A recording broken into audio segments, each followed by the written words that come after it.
We will not be held responsible for any hearing impairments or damage caused to you from excessive exposure to this sound.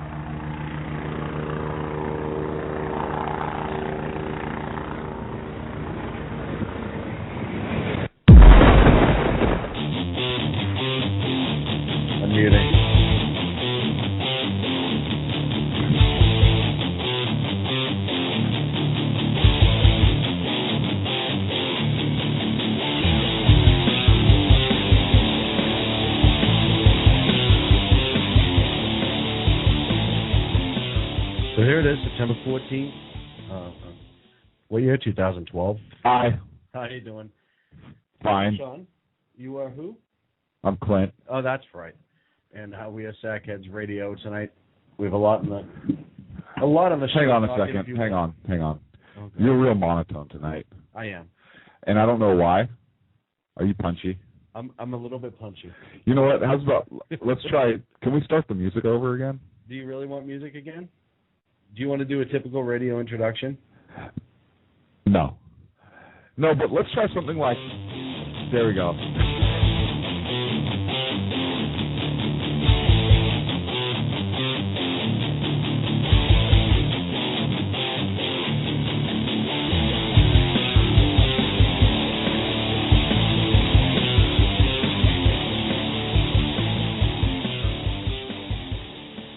Hey, happy Friday, September 14th. I'm Clint. This is Sean. And welcome to Sackheads Radio. That was a much better introduction. There we go. We should try something like that next time. You're just way too... And you should be excited because the Boston Red Sox, did they not beat the Yankees 2 out of 3? I believe they took 2 out of 3. They did definitely help your guys out, though. Yes, Oakland is on fire again. They took 3 out of 4 from Anaheim and won 3-2 over the Orioles tonight. So they maintain the top spot in the wild card race behind Texas. Texas still can't shake them. Yeah. Texas is 3 games ahead in the AL West. I've said it all year. They're playing good ball. It's just hard to compete with them right now. They're a young team. They play hard every night. And they're having fun. Yeah. They have fun. They're loose. And they're loose. They're playing good fundamental baseball. Well, it goes back, and the two trains of thought when you're in the playoff hunt is sometimes it is when you're young, you're either really overly tense as a team and you're not able to produce, or you're completely loose and just ready to go. And it seems right now they're loose and ready to go. You seem preoccupied. Are you reading something? I am. I'm just saying hi to our friends in the chat room and making sure that our audio is all set and ready to go. And all we have friends in the chat room? We do. We have a couple of friends already. Our good friend Sagittarian, who joins us most weeks. Hello, Sagittarian. Is in the chat room, so there's our shout-out from her. I'm sending out our little Twitter thing that we're live on the air and ready to go with our phone number, which happens to be 347-205-9399. Not a big deal, but I'm a little tired. My shoulders are a little stiff right now. I just flew in again. Really? Yeah. You do have that wind-blown look to your face. I shouldn't because there is a cockpit. I can almost picture like the whatchamacallit, it'll be a shoulder blown in the wind gently. You know what I'm saying? The scarf just flowing behind you, but the problem is I actually have the feather like in Dumbo, just the feather that I hold, and it. I was picturing Snoopy, so either way, I'll take it. Either way, is it because of the nose? I don't appreciate that. No, I don't. Listen, just because your nose weird. is big. Just because I big nose, paint it red and I pretend I'm flying up against the Red Baron. It's great to have you here. I'm glad you can make it in time for the show. I love it when you come running through the door 2.5 minutes prior to air. Oh, it's awesome. My adrenaline's all pumping right now. Yeah, and then by the second half, you're usually passed out and ready to fall asleep, so it's perfect. But I have coffee, so... we have Dunkin' Donuts coffee. We should be good. What? I don't care. I'm proud. We have Dunkin' Donuts.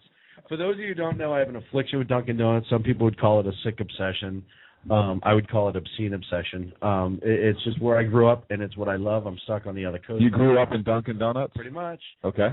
That's not an exaggeration. I'm stuck on the other not coast. Judging you. We do not have Dunkin' Donuts. So my good friend over to my right, some guy named Joe, Hey, Clint, you should really get some Dunkin' Donuts flown in, and he did, and he made it and brought it for the show, and I thank you for that. That's pretty awesome. I'm pretty sure that's close to illegal. I don't know, like maybe they're going to convict me of smuggling Dunkin' Donut coffee or something. No, because you know what? It's almost like medicine. It's okay because it's for a better cause. Okay. So, I what do we have on the list tonight? all kinds of things. Yeah. Mostly the Middle East. I do want to say this week marked the anniversary of 9/11. I know we had a moment of silence here in the SACHED's office for the victims of 9/11, as well as for our first responders that perished there. Yeah, it goes by every year, and I was old enough to remember it, as you are. I could tell you exactly where I was, exactly what I was doing, and exactly what I ended up doing that day. It's definitely our generation's Pearl Harbor. It doesn't lessen Pearl Harbor by any chance of any stretch, but it's a somber day, and you remember the heroics of the people who were running in when they knew odds were that building was coming down, or there was a chance of it anyhow. And the first responders in New York, as well as the Pentagon, and then the heroes of Flight 93, who were able to overcome and avert a third tragedy, or a fourth, depending on how you want to count it. And it, if nothing else, I always take away from it the amount of heroism that was shown that day, how great of a nation we are to be able, how we respond. And I always remember the bucket brigade at the trade centers, and just people with hands putting debris in buckets looking for survivors, and just the amount of people that showed up there just uncalled, like nobody asked for them. They just showed up. A lot of the iron workers and construction workers on top of the firefighters and police officers who didn't wait to get called. They just showed up. Same thing in the Pentagon and in Pennsylvania as well. And for me, to sum it up, that shows America at its best, that it can be one of our darkest hours. And we put aside our politics, we put aside our differences, and come together for our people. And, it's somber and it's upsetting. And like I said, I still remember it plain as day. But I always think of that aftermath, however short-lived it was, of just how people realize that it's not about our petty differences, which sometimes we have.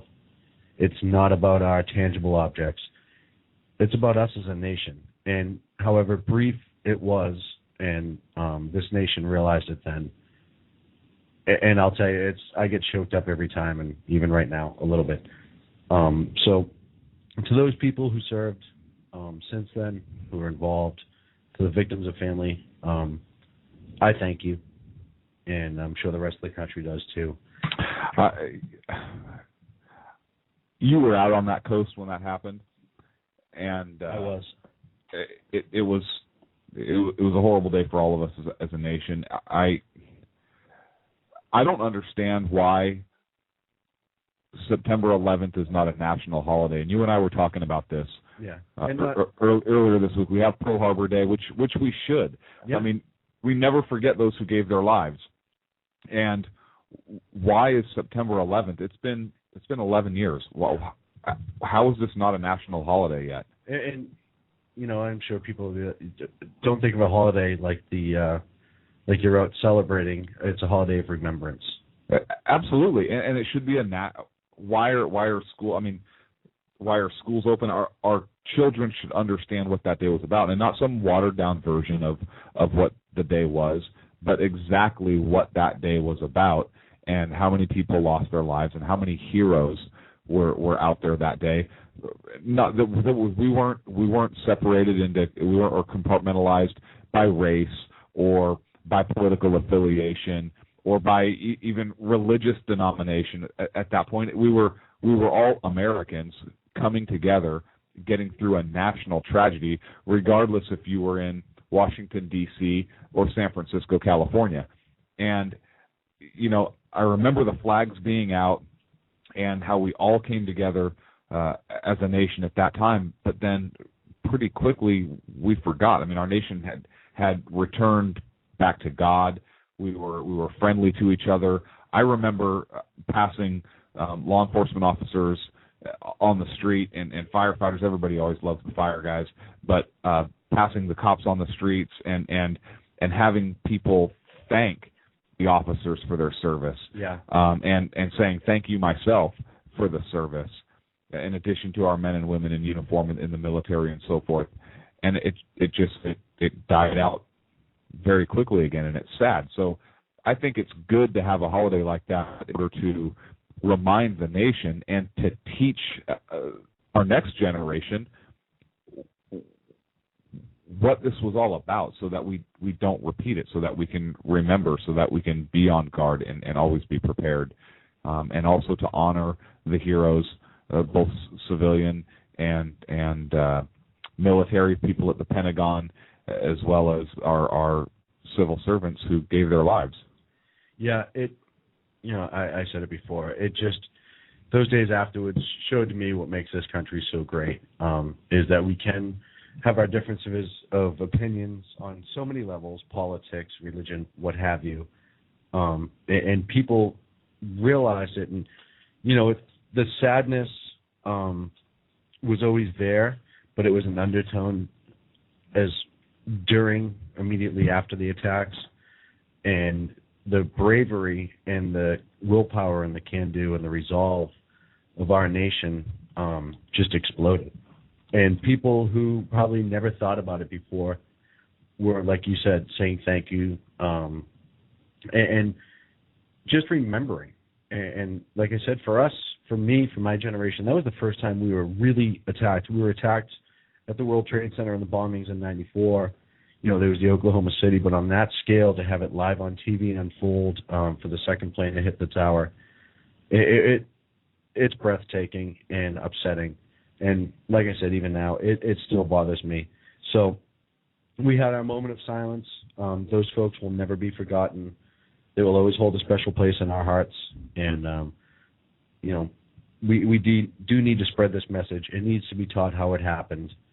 We need to keep that history, and we owe it to the memory of the people that perished and those that have perished since, who worked at the Trade Center and other places and have health issues as a result, and everything down to the search dogs. For me, it's one of those things. There were canine handlers and hundreds of search dogs that went in there without a thought, and it just shows you how amazing it is. So our hats are off to you, as they are every day, as they are every year, to the heroes of 9/11, the victims, the families who've found a way to move on since, and not let go of the memory, but make something good out of it.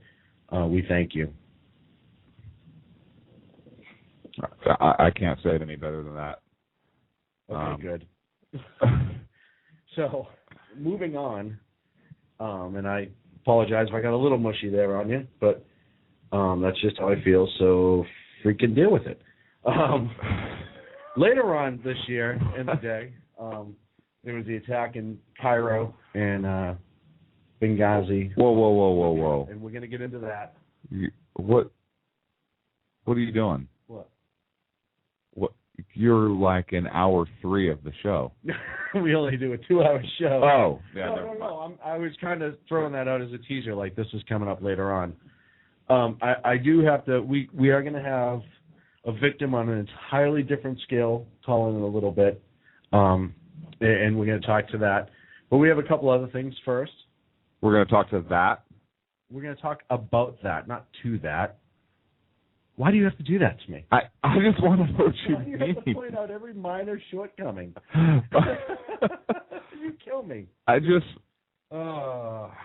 trying to understand. No, I don't know. So did I tell you about, I got into an interesting Twitter conversation with Keith Olbermann. You need to tell this story. And then, if you tell this story, I get to tell, because we each have a census or a survey story. Yeah. I'll tell my survey story. Okay. You tell your Keith Olbermann story. All right. Okay. So I want to say it was 9/11. Earlier in the evening, I was just kind of scanning Twitter, and for a lot of people that don't know, I do majority of this Twitter, Sean. And so if you can't understand half the stuff that's coming out of it, that's the reason. So I saw Keith Olbermann responding to another guy, something to the effect of, there's your American pride. And he was referring to a New York Times article, op-ed, written by this guy, Eichen. And I don't know much about him. I did a little bit of research, and then I got bored because he's just a complete Democrat buyout. And the article, well, let me rephrase. So I said to him, hey, what is America, because we were talking about national memory. I said, hey, what does the pride of America has felt after 9/11 have anything to do with about politics and about this article? You know, don't mix the two. And he posted a link to the article. He said, here, read this unless you're too afraid or something in that regard. This is Keith Olbermann now, the guy that was on MSNBC and used to have a television show before he got so batshit crazy. But used to be. What happened to him? I think I don't know. I don't know enough about him. And I only follow him because he's such a super left progressive that I want to keep tabs on him. So you keep your enemies closer, you know what I mean? Right. So he responded, read the article unless you're afraid of something in that regard. And before I read the article, I said, hey, you want to have me read something and respond, that's fine. And I'm paraphrasing. I don't have the exact words. It's in my Twitter history. You can find it. But don't come at me like a child. This isn't like a high school dare. If you have something that you think needs to be out there and you're looking for a response from the other side, I'll be happy to look at it, but don't treat me like a child. So his only response was like 20 minutes later, and the article went on to say how essentially how President Bush had a lot of responsibility for 9/11, that he ignored a lot of the warning signs. What the article didn't tell you is that Clinton had a lot of information, and I'm not saying he should have acted, no more am I arguing that President Bush should have acted, and Clinton did nothing with it, but that was completely left out because the author is a complete leftist, and that was my opinion after I read it. I didn't know anything about it until afterwards. I kind of got the opinion when I was reading it, but whatever. So, moving on. So I read the whole thing, and a lot of it was assumption, half-truths, sort of lies, and just a lot of interjecting his opinion into it. You know, there was one presidential release that was a briefing released that was part of the 9/11 Commission report. Other ones from the event have never been released. They're still classified.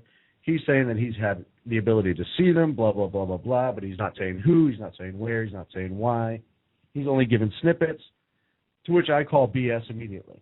Because either there's somebody in this White House, again, who's leaking classified information, which... That would never happen, would it? Or he's making some stuff up based off of what he's heard and, again, half-truths. So I pretty much respond to that. I said, hey, blah, blah, blah, blah, blah. And his response was, did you read it or were you afraid your head was going to fall off? Huh. Now, I think my response was the size of my neck, my head's never going to fall off my body. I have a neck like a tree trunk.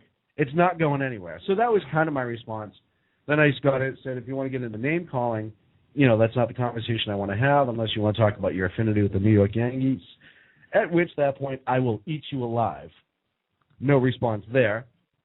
And then I said, I'll be happy to discuss this. It was late at night. I was getting ready to go to bed because I had to move this week. That's always fun. I said, hey, I'll discuss this in the morning with you. You respond, and I'll look for it. I pointed out everything that was wrong with the article. It was weird. There was no response. So this guy who was baiting me and kind of calling me out like a child, I proved my points to him, and he had nothing. And it's amazing that when you change the argument to the truth and not just what they want to see on the left, they just don't want to engage you anymore, or they want to make accusations that other things are going on that have nothing to do with it. So that was my Keith Olbermann story. Wasn't that big of a deal, but I couldn't believe that he was acting like such a... I could believe it because it's Olbermann. But, man, what a D-bag he is. D-bag. Douchebag. Okay, oh, yes. He just... Does it surprise you, though? I mean, really? Because you were like... Now, hang on a second. You were like a kid in a candy shop, though, to be fair. You were all giddy and... I was, because he had no response. And this is Olbermann. Him and Maddow are like the two biggest left progressive TV hosts. I mean, there's Chris Matthews, and there's a couple other ones who were bought and paid for by the Obama administration. However, he usually keeps up a good fight. I've read his other stuff on Twitter when he fights with people. And normally what happens is people who are against him get eaten alive by his fanboys, that I like to call them on Twitter. He's got like 375,000 followers. It shows you there's probably 370,000 mindless people. I'll give you 5,000 just doing what I do, keep tabs on them. That's why we follow him. Okay. He usually has fanboys that immediately engage and just attack. They'll try to get people banned because they disagreed with Olbermann, so they'll start exaggerating it, and they'll complain to Twitter. But it's just amazing to me that this guy who's so outspoken, has so much going on, is so sure of what he says all the time, had nothing to respond. So that was my little touch of Olbermann this week. It wasn't that big of a deal. I got a kick out of it. I did call you like a little boy. Bragging, I believe, is the word that I would use. I would say, yes, but you were giddy. I mean, you were bragging, but you were very giddy. And then I happened to text you and said, hey, I just got a political phone call. It was kind of funny. And you told me your story, which I want you to share, but they're very much alike, you and I, which is scary. They're extremely similar. And as we go through this, please feel free to put in your response, because so the survey company calls up or whatever, and sir, would you mind taking a short survey? So I indulge just because it's funny to me sometimes. And one of the things they ask is my race. And I said, I'm American. And this seemed to vapor lock this young man. It was like a short, so that I could see the light bulb maybe. Do we have that sound to play? Because it was like two neurons trying to fire, but there was no connection really. And it was like an old light bulb, not one of the new awesome ones made in China that we have to buy. Yeah, no, it wasn't that at all. So he says, okay, so are you Caucasian? And I said, I've never been to Caucasia. I don't even know where Caucasia is. Have you ever been to Caucasia? And again, it was like silence. And he said, well, I don't. I said, look, I'm American. I've never been to Africa. I'm not African American. I didn't come from Portugal. I'm not Portuguese American. I didn't immigrate anywhere. I was born here. I'm American. He didn't like that very much. And I refused to yield. So I went on. So I went on to the next question. Now, but you had a similar response. So he asked me what race I was, and I immediately said NASCAR. You're such a smartass. Why can't you just answer questions? At least I had an honest answer. So I said NASCAR, and then he just kind of paused and went through his little list, and he's like, American, African American, blah, blah. He said American? No, he didn't. Sorry. Caucasian, African American. And I said, well, I'm white. Well, actually, I'm a little pink most days. And he just kind of paused. I said, you don't have pink? And he said, no. And I said, so we went on, and he said, are you Caucasian of Hispanic event? And I said, well, to be completely honest, I said, I'm American of Irish descent. I bet you don't have that little checkbox in there, do you? And again, there was a long pause. Because he was reading. He was looking for it. I said no. Hoping he had it. And so he didn't know which way to go, and he kind of eventually went, well, so what should I put? And I said, that's fine. You know what? I'll be Caucasian. I don't mind being pigeonholed. Nice one. You know, why do you mess with him? You know it's not his fault. The guy just has a job to do. Because... Why do you do that? I don't mess with people like that. Really? You do it to me the entire 2 hours we're on the air every week on the Friday Night Fiasco. The Friday Night Fiasco. So go on. Did you like how I test drove that? That was nice. Is that gonna be a tagline on the show? I have no idea. Probably. You know what? Now that I'm thinking about it, I like that. Okay. So what else did your guy ask you? Oh, gosh, I'm trying to remember. You go first. No. What? You started. You stole some of my thunder. No, I didn't. You totally did. No, go with your story, please. Continue. No, I don't know. Making for great radio right now. So that's awesome. I was asked political affiliation. I was. And I told him, I said, I am conservative libertarian. Mm-hmm. And he vapor locked. Had no idea. No clue. Well, so basically he says, well, okay, so what party do you most identify with? I said, yeah, right. Why?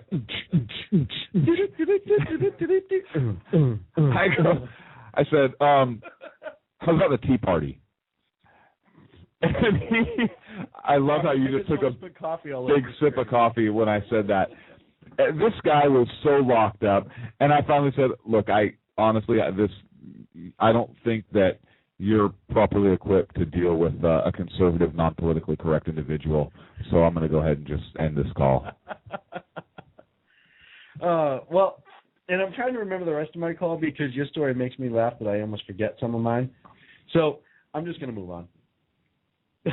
Well, they asked you political affiliation. What did you tell them? They asked me political affiliation. I said, are you a Democrat and Republican? And I said, well, neither really. I said, I'm conservative. I wouldn't say I'm a Republican. As a matter of fact, then I went into your little line. I said, did you know George Washington warned us against the two-party system? Nice work. Anytime you get a chance to educate somebody. And he said, no, I didn't really know that. And I said, yeah, you should look that up. So then he asked me, after we went through that whole rigmarole, he said, where do you get your news from? And he started listing them off, MSNBC, NBC, yes. And I turned around and I said, Sackheads Radio? And he kind of stopped. Yes. Because I figure I got to promote the show whenever I get a chance. Oh, absolutely. Right? And he's like, okay. I said, is there a checkbox in it? I said, no. I said, can you put other and then write it in? He said, yeah, actually. I said, do that for me, would you? And he did. And then I told him the website. I told him he should check us out. Because at the end I did. He's like, well, you seem pretty politically informed. I said, well, I should hope so. I do a political talk show. And he was like, oh, that's really cool. What's it called? I said, I'm not telling you. Because if he couldn't figure it out by the amount that I pushed our show on his little survey, because I'm hoping whoever ran that survey, at some point it shows up and they go, who the hell are these two? And then my mission is accomplished. I've reached yet another listener. Nice work. Thank you. No, you're welcome. Another thing that I like to do, and I've actually done this before, is have, those door-to-door salespeople? Yeah. I'm being politically correct. You know those door-to-door salesmen that come? Yes. I apologize, folks, for being politically correct. War and Women started by Clint right here. Yeah. I hate him so much I have like 7 ex-wives.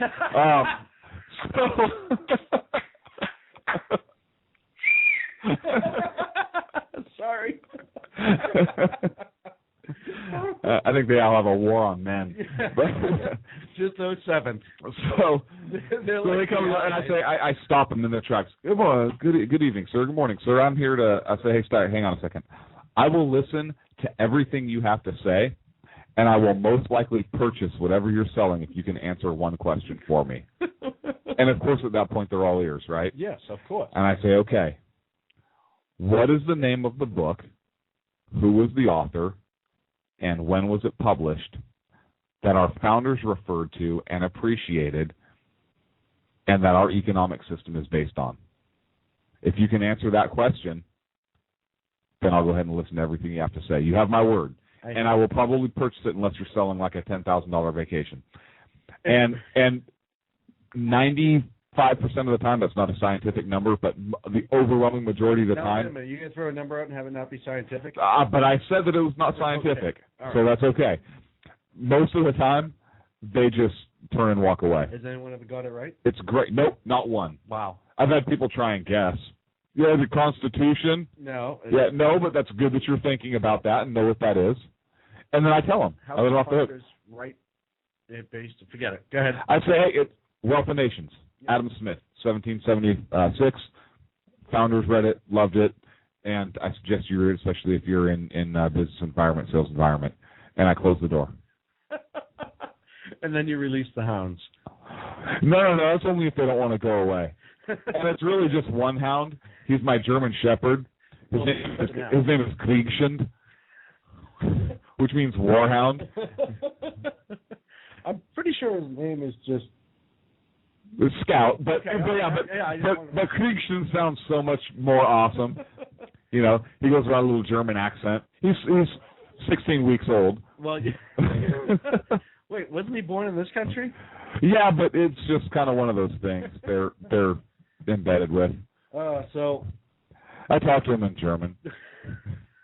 The funny part is he talks back to you in Italian. It's weird. No, he talks back to me in German. He refers to his crate as the fatherland. It's weird. I don't understand where he gets it from.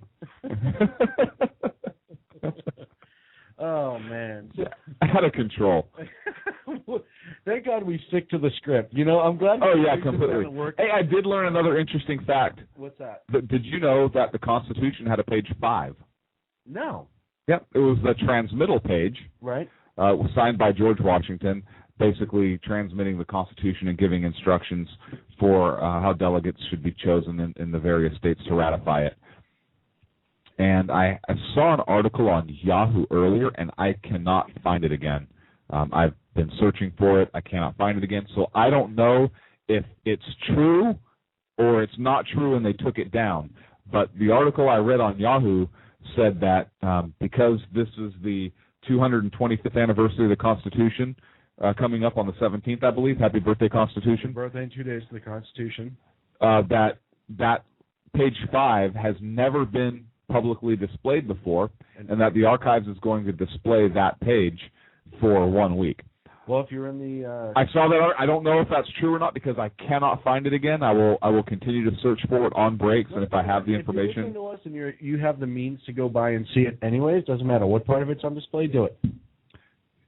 Oh, yeah. If you can go to the National Archives and see art, that's one of the things I want to do very, very soon. I want to go and may actually have an opportunity. How about this? I may actually have an opportunity next year at some point. I think you and I should take a trip out to Washington, D.C. next year and take a look. We'll do a show live on the road or something. That would be a good idea. Or, yeah, absolutely. maybe we'll do a film at the archives. I don't know if they'll let us in a building with a paper sack over our head. Like a Denny's? We'll just do it from a Denny's. We won't even tell them what's going on. We'll just call in and do the show from a Denny's. While drinking a Yoo-hoo. Because if we're at a Denny's, we have to drink a Yoo-hoo. Why wouldn't you? That's what I'm asking. Absolutely. Hey, anyone in the next 7 days that takes a picture of the Constitution and themselves and posts it to our website or submits it via email, we'll send them a signed picture from Sackheads Radio. Oh, yeah, that's a good idea. So if you want, submit a picture of you in front of the Constitution. Has to be within the last. I'll give you a month. I'll give you a month long. So from the 1st of September to the end of September, take a picture of yourself, email it to us, fanmail@sackheadsradio.com, or in a few days you should be able to get back up on our forums at conservativeoutcry.net. We'll do a hand-signed picture. And if you're drinking a Yahoo, if you're in the picture with a Yahoo and the Constitution in the background, I will send you a show-worn sack. Perfect. Because we do wear paper sacks on our show, at least for a couple minutes at a time.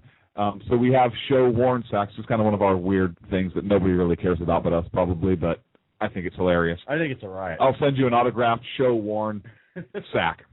So fanmail@sackheadsradio.com. And if you go to our website, sackheadsradio.com, you can find the link to our forums and to our Stitcher download and all the instructions. If you download Stitcher and enter the right code word, you can enter to win $100 for a gift card. So we're going to take a break. I'm going outside. We come back. We're going to talk to a victim who was attacked by the left, and he's going to tell us our story. So we'll be back in about 2.5. Sackheads Radio. Sackheads Radio.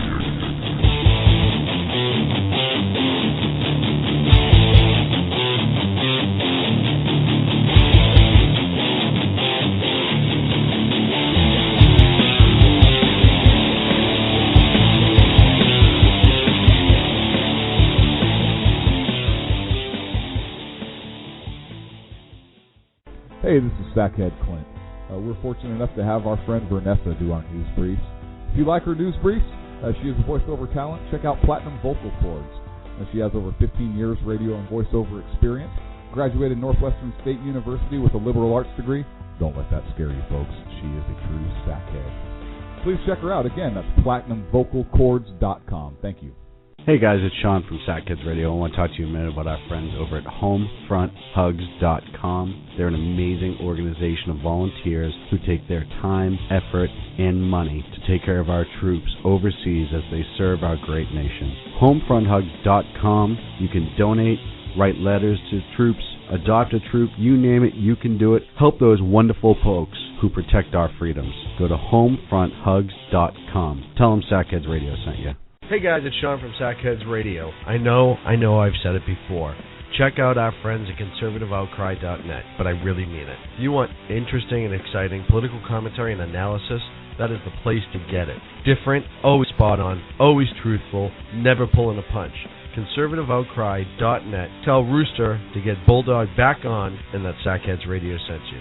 And also, coming soon, the Sackheads Radio Forum on conservativeoutcry.net. Hey, this is Sackhead Clint. I want to take this opportunity to thank all the wingnut leaders throughout the world to give our men and women of the armed forces a job, as well as all the anarchists, terrorists, and Occupy folks that give our men and women in uniform on the home front, firefighters, law enforcement personnel, and first responders, job security here in the States as well. So thank all you wingnuts out there. This is Sackhead Clint saying have a good day. Due to the graphic nature of this program, listener discretion is advised. 3, 2. I love how you're still doing the countdown. We discussed previously that it's completely unnecessary. Hey, now welcome back our two professionals, Clint and Sean. It's that. On Friday evening. If you want to call in, the phone number is 347-205-9399. I won't plug anything for a while, I promise now. Well, good. I'm going to take a phone call real quick. We do have Mr. Politics is on the air, and he wants to talk about the Constitution. Hey, Mr. Politics, you with us? Yeah, I'm here. I just had a quick question, too, before we go into that. Like, I saw in the show description, you said something, and I apologize if you already covered it in the show and I missed it, but in the show description it said something about, like, the law enforcement investigation of the movie. Like, what movie were you referencing there? Sorry, I was referencing, you know what, I realized that after I put it in. I was referencing Innocence of Muslims, and I actually did reach out. I didn't get a response, so I'm probably not going to go with it tonight, and I should have updated it. But I got a couple reports and haven't yet confirmed it, so it's not 100%, that the LA Sheriff's Department somehow were investigating the director or the movie production company. Oh, really? Huh, that's weird. Like I said, it was fleeting. I did put a call into them. I haven't gotten a response yet, so I'll probably have to go with it next week. Okay, all right, yeah, gotcha. So, yeah, I mean, I guess I'd be one of those, like, wingnuts, like you referred to in your ad. You know, I'm more into, like, the ANCAP philosophy, but, you know, I'm a fan, I guess, of, like, the original Constitution, like, from a theoretical point of view, you know, if we had it, you know, I mean, it would definitely be better than what we got now. But looking at, like, the idea of the Constitution, I mean, it seems like there's, like, this big movement to, like, you know, for people to really support the Constitution, but often I don't think we distinguish between, like, the original Constitution and what we have now, and how, you know, what we have now is, like, this twisted, you know, I don't want to use the word, but, like, messed up document. I think we have. Oh man, that's such a huge topic. Yeah. I think it's showing itself. Yeah, I think the interpretations are definitely twisted, because I believe that, and I don't know really what viewpoint you're coming from. My personal belief is that the original intent of the Constitution, if we're going to live by that, which we should, when we interpret that Constitution, we need to go back to the original writings. The Federalists, what were our founders saying at the time, what were the debates, the Anti-Federalists and the Federalists, and give our interpretations based on that, because I don't believe it is a living, breathing document. The founders said that, hey, when you're trying to interpret this, look at its original intent, and they put a mechanism in place for amendment. And then I'll go off on a tangent about the whole state senator, the U.S. senators being elected by popular vote now, and that amount, I think it's the 17th Amendment. Yeah, the 17th Amendment's pretty dirty. I mean, but there's been, like, a lot of other dirty stuff that's happened, you know, before absolutely. And then, you know, and after that, you know. But as far as the Constitution is concerned, I mean, I think it's important to go back and, like, read the Federalist Papers. I think it's important to read, you know, a lot of the writings and stuff at the time. But at the same time, I mean, like, we have to be careful with that even, because, I mean, as great a guys like TJ was and some of these other guys, you know, you also have, like, people like Hamilton that were, like, twisted fucks, you know, I mean, like, Hamilton probably loved Barack Obama, and so I think that we have to realize that like some of these people were sick people even back then, and a lot of people like idolized like all the framers, and all the founders, and it's like most of the founders ended up dead before there even existed a country, because they're actually shedding their blood for what they believed in, and a lot of these framers were like dirty rat bastards, Well, not all of them. I think. Not all of them. I just said a lot of them. Not all of them, of course. Individuals, and hey, you also have to take into account that the times are what they are. I mean, you could say that about a lot of our politicians today. So I'm curious. I would say that about most of our politicians today too, though. I'm curious as to were there any founders you think were exceptional? To TJ, I think that like his only shortcomings were that he only had like the knowledge and experience of his time, and that was his like limiting factor. And like we've got like quite a few hundred years on him, so it's easy to like point back and judge him and say well you were wrong about this or that or whatever. But it's like I think today if he were alive, and he had experienced all this time, he'd probably have very different views than even he had then, and realized that he couldn't trust, a lot of people to run the country the way they did. Like Washington, though, I'm not a big fan of Washington at all. Why not? I'm a big fan of Hamilton. I'm sorry, why not? Yeah. Well, I mean, it was only like, a few years after the ink on the Constitution dried, and a lot of good men, lost all their property or lost, their families or lost their lives, so that they wouldn't have to be subject to the British Crown, and especially that tax thing was important. And Washington just decided that he was going to start paying for stuff with an alcohol tax, and he wanted these whiskey producers to start paying tax not when they even sold their product, not like a sales tax, but the moment it was produced into existence, they were expected to start paying tax on it. A lot of these guys didn't even sell their alcohol; they traded it, so they didn't have money to pay the taxes on it. And when they said no, he wanted to send an army out and kill these people. So I don't think that. You talking about the whiskey rebellion? Yeah. I don't think he had the founding principles in mind, and I think that Hamilton was whispering some naughty things in his ear, and I think he listened to those things, But no, I'm not disagreeing with you about Hamilton. Washington, though, I think Congress levied that tax, and Congress in our Constitution had that right to levy that tax, and I think Washington understood, because the Articles of Confederation, and you sound like you're very well read on this topic, and you sound like you have a similar viewpoint as me on the Constitution, but I disagree with you about Washington, which is okay. I think that he had, we've coming off the time where we had the Articles of Confederation, and we realized we needed something stronger. Congress did have the authority to tax, and they exercised that authority. Well, wait. Where did they get the authority to tax? Like in the original Constitution, the one that he was operating on, where did they get the authority in there to tax? It's in the powers enumerated under Congress. They have the authority to tax. No, actually, they could only tax all their taxes and their entire tax relationship had to be between the federal government and the states. They had no direct taxation power, and those powers didn't even go into effect until 1913. So they were they were out, right? Yeah, for the income tax, and there was no. They just created the alcohol tax, but there was no provision for that prior to that, and there was nothing in the Constitution that even mentioned that, other than like I think lending money was one way that they were allowed to fund their operations in form of interest, and that's how the Treasury or that's how the government at that point paid a lot of their bills, is through the Treasury Department that would make loans to small businesses and charge interest and get that money back, or make loans to banks and get paid on that. But at the time, I think you might be incorrect. I don't think they had the power of direct taxation. They had the power of direct taxes, and it should be apportioned among the several states. But it was included according to their that's up to the numbers. States to tax those people, though. It's not up to the federal government to tax or collect.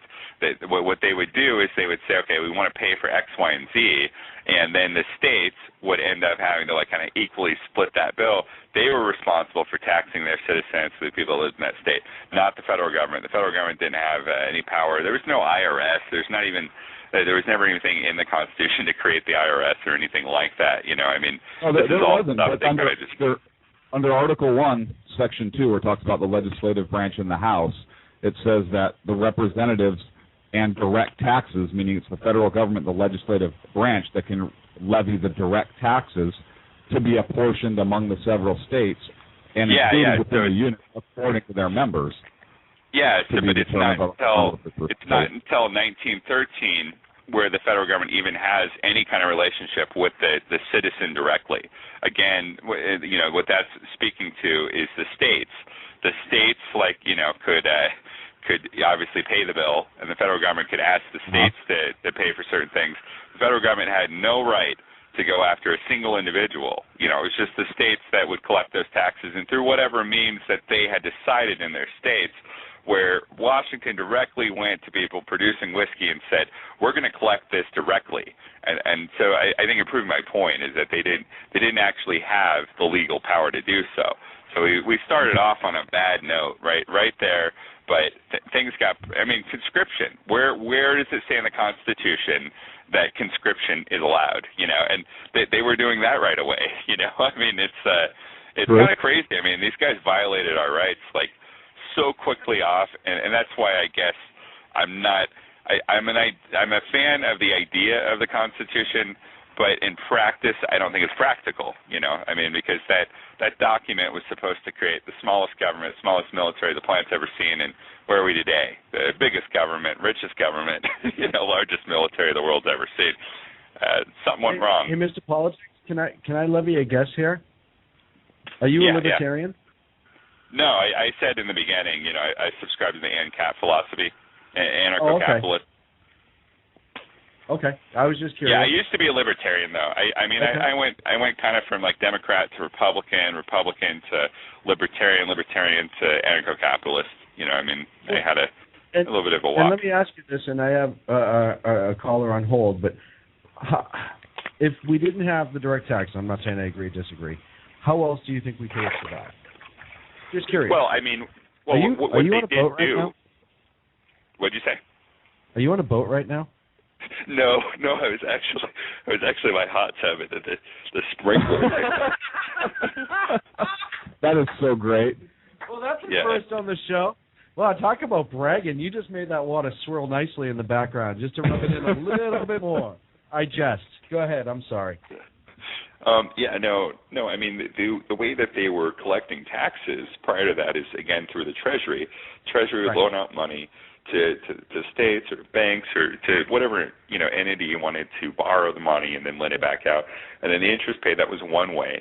And then the other way is, like, you know, suppose, I mean, back then they weren't really building roads, but suppose that they wanted to build a road. You know, it's a good example.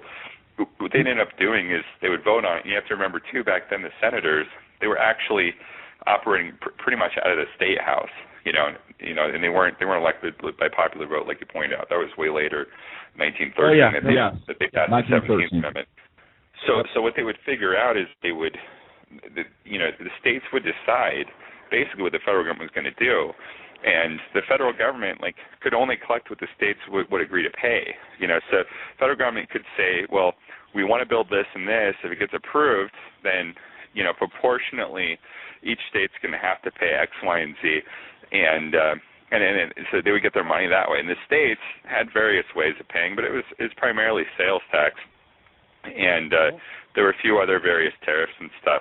But, you know, I mean, it was pretty minimalist, you know, and it's like, you know, so they were getting along just fine, but it was after the Revolutionary War, they were in a little bit of debt, you know, and they wanted to pay that off, and Hamilton had this fantastic idea that you know, we could just directly tax, you know, and we could create this alcohol tax, and it was supposed to be a sales tax, but it ended up being like a production tax, because they knew that, like, it was mainly like the Scottish and the Irish that were producing massive amounts of alcohol, you know, and it was mainly like around the East Coast. Yeah, surprise, but a lot of those guys. It wasn't on the West Coast back then. Yeah, for sure. But no, I meant surprise, Scottish and Irish that were the Yeah, big no, producers. I know. Trust me. Growing up an Irish kid in Boston, I'm well aware. Yeah, I'm Scottish, so yeah, we like it. But the thing is that a lot of these guys, they never even sold their liquor. Their liquor never even made it to a sale. Like they would trade it. Like if your wife wanted a dress, you trade a gallon of your finest moonshine for it. A lot of people paid their rent alcohol sometimes. And it was as good as cash in a lot of ways. I mean, everybody was drinking. Like temperance hadn't kicked in yet or anything, so it was a very popular commodity. And it took some skill to make the finer stuff. And so you could trade it. So federal government knew that a sales tax wasn't going to work, and they weren't going to be able to collect.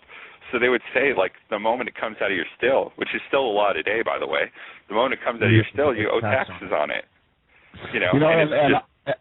And I'm a little disappointed in myself that I hadn't seen that point of view before, but I tend to want to agree with you right now. I usually think I'm pretty astute in looking into those types of issues. Well, a lot of people don't realize either that Washington didn't win he didn't win the Whiskey Rebellion.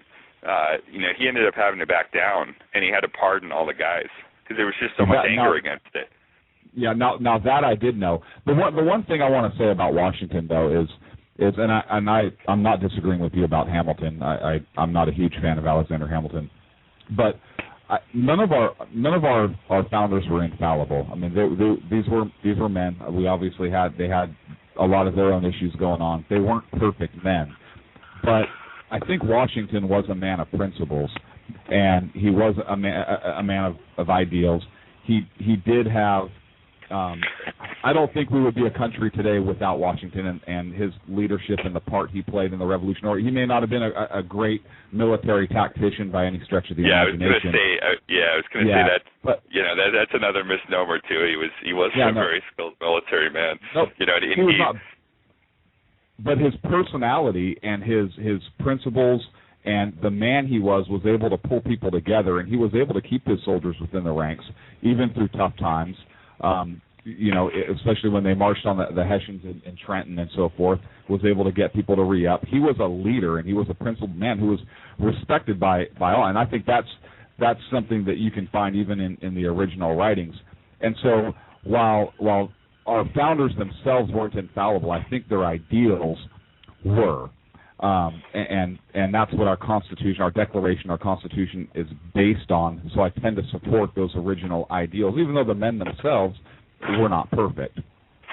Yeah, I mean, I guess when I look at like the framers and stuff, I don't look for really like the style or like stylistic differences or whatever, because I mean we kind of have that today, right?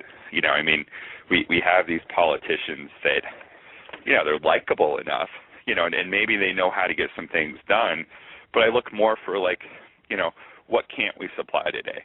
And a lot of that's like principle as far as elected politicians. I mean, there's plenty of guys that, try to run for office and stuff. They may have some principles, but, guys that actually get elected, and especially the presidency and stuff. The people.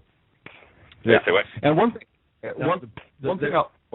No, I was just going to say that people with principles are often overlooked for popular people. They are, and one thing I liked about Washington is he warned us against political parties and factions. He warned us about that. He warned us specifically about the two-party system. As you know, he had Jefferson in his cabinet in his first term, and he bumped heads. Well, they had to. Hamilton. Yeah. They had to, because that was the demand at the time, is that, whoever you ran against, that became your vice president. And now it's like they can't even make the guy they ran against in their own party in the primary, that they're vice president. I mean, could you imagine like Mitt Romney making like Ron Paul as vice president or Newt Gingrich as vice president? I mean, that would never happen. No, not at all. It's and like Adams they can't even. Yeah, they can't even do that.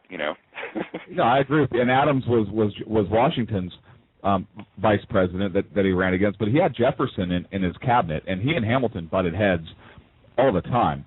And so I know Washington had these forces pulling him in two polar opposite directions. They kind of had the same end goal in mind as far as liberty and a free country and so forth, maintaining this country for us. and these ideals. They had a couple different ways to go about it, and I agree with you about Hamilton. But I think what would have Jefferson been like if TJ wasn't holding him in check? I think that's a good question worth asking. Well, he didn't have Thomas Jefferson around his second term. Jefferson walked away. Yeah, I mean, why was that? Because he was butting heads with Hamilton. He and Hamilton would have major conflict. Hamilton was a statist, man. He was a statist, and he was an authoritarian, And I think people forget. They think that the level of tyranny that we have today in government, they think it's like this new thing. But I think if we go back and really look at the past and understand our history, I think sometimes we paint it off better than it really was. And Hamilton, I think, is a really good, shining example of that. I mean, I'm not sure that Hamilton. I mean, I always tell people we have so many founders that had good principles and good foundation for this country, especially when you go through and you read the I know. We had some guys with principle for sure, and the document wouldn't have looked the way it looked. Today, I think that was more prevalent back then, whereas today, I think what's more prevalent is we don't have men and women of principles up there, and I think we flip-flop. So while it certainly wasn't perfect back then, I think it was a whole lot better than what we have today. Our liberties were safeguarded much better in the system we had then than they are today. Oh, yeah. Well, I don't know that it was the politicians that did it, because, I mean, if you look at stuff that they tried to pass even back then, like the Sedation Act, I mean, how ridiculous was that, The kind of stuff they were trying to do was pretty insane, even by today's standards. It's the only difference is that when the state pushed that hard, the people pushed back 10 times harder. They were like, fuck you, we're not going to listen. As a matter of fact, this could cost you not only like your presidency or not only your career or whatever, but maybe your life. I mean, the people wouldn't take shit off of these guys. And then today it's like, let's be civilized and let them take everything. And I'm not saying violence is the answer, but no, we were more of a republic then than we are today. Today, everybody says, "Oh, we're a democracy." We're not a democracy. We were never meant to be a democracy, but we have been pushed more in that direction, especially with the passage of the 17th Amendment. We kind of took the whole state's representation right out of the whole mix by having two popularly elected chambers. But I would love to have you on another show and to discuss all this stuff further. We have a lot more material to get into tonight. Would you be willing to call back again on another show? Oh, sure. And if you don't mind, if I could just listen, because I'm just listening on the phone. No, please do. Why don't you shoot me an email, Sean, SHAUN, @sackheadsradio.com, or email the show, and we'll set up the time to have you on, and we'll have this be a topic. And absolutely, and I want to look more into the Whiskey Rebellion, because I have not looked that much into it, and I learned something from you tonight. So thank you. I always like learning new things, and I have something else I need to research now because I have OCD with that kind of stuff. Hey, Mr. Politics, thanks for joining. Take care of yourself. Enjoy your hot tub, all right? Oh, yeah, and thanks for having me on. Take care. Thanks. Take care. All right, and now we have to change tone from the Constitution to a victim, and then we're going to take a break. Rooster, are you there, sir? We only have a few minutes. We're going to take a break because we haven't even touched the Middle East, and we only have an hour left. What's up, guys? Hey, Rooster. What's going on, Rooster? How are you? Oh, I'm doing well. We missed you last week. We had a show in prime time just so you can call in without staying up till 2:30 in the morning. And he had pneumonia. How are you feeling? I'm on the mend. I was actually in the hospital. My son had a hockey tournament up in Philadelphia, and I probably should not have taken the trip. But did they eventually kick you out? No, actually, on the way home, we ended up having to drive straight to the hospital. So I spent a couple days there, and now I'm back. And you're on the mend. Clint, and that's why you're ill, sir. How does it feel to be looking in the mirror and talking to yourself? It's awesome. I'll tell you, I love to learn new things and to have a new perspective put in front of me, because I'm one of those people, hey, if there's evidence, show me the evidence. I like to research it myself. And if I was inaccurate on something, I want to research it and correct that. And in this case, I think I was. I need to take a look at the Whiskey Rebellion and see and get some good information. But I think he had some good information. I disagreed with the gentleman about Washington. I'm a huge fan of George Washington because of who I believe him to be as far as principles and so forth. And yeah, Hamilton was kind of a nutcase. I disagree with a lot of what Alexander Hamilton's done. But I'm a big fan of Washington and most of our founders.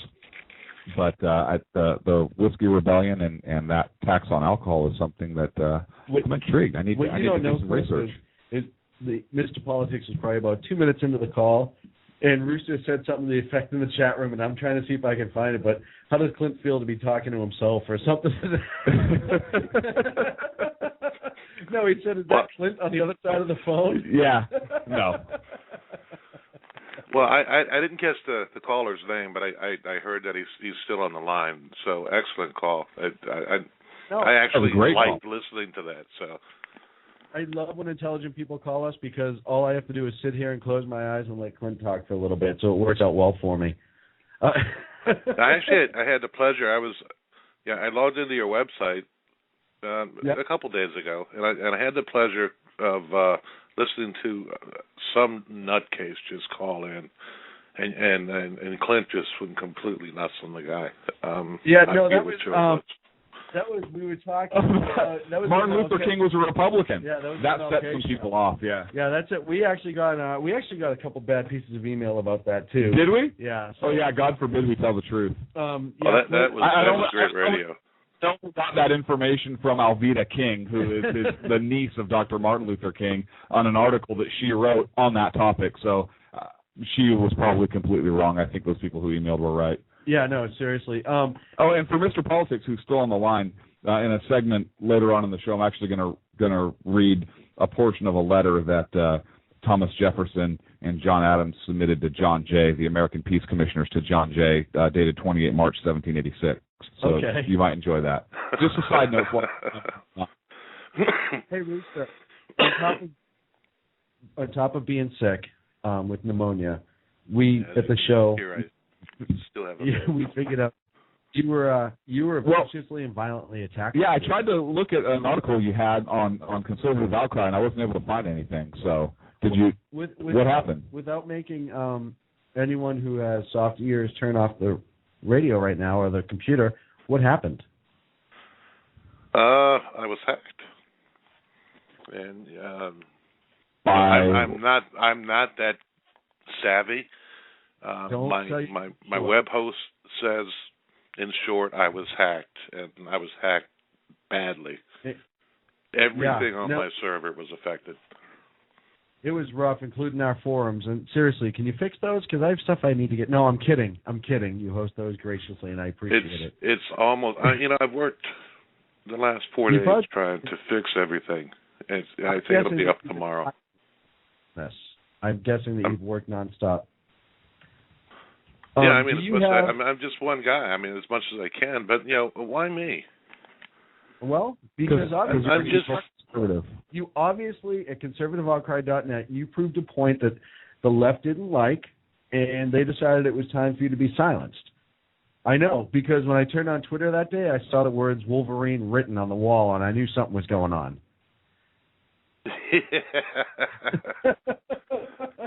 Now, do you have a message for those hackers? And we're going to go into a break in a minute, but I want you to get your full message to those hackers out.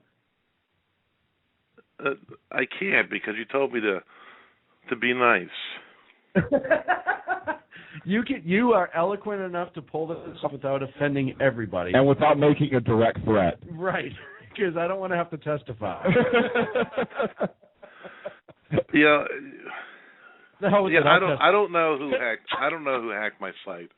I'm assuming it's some left-wing troll because a conservative just wouldn't do that.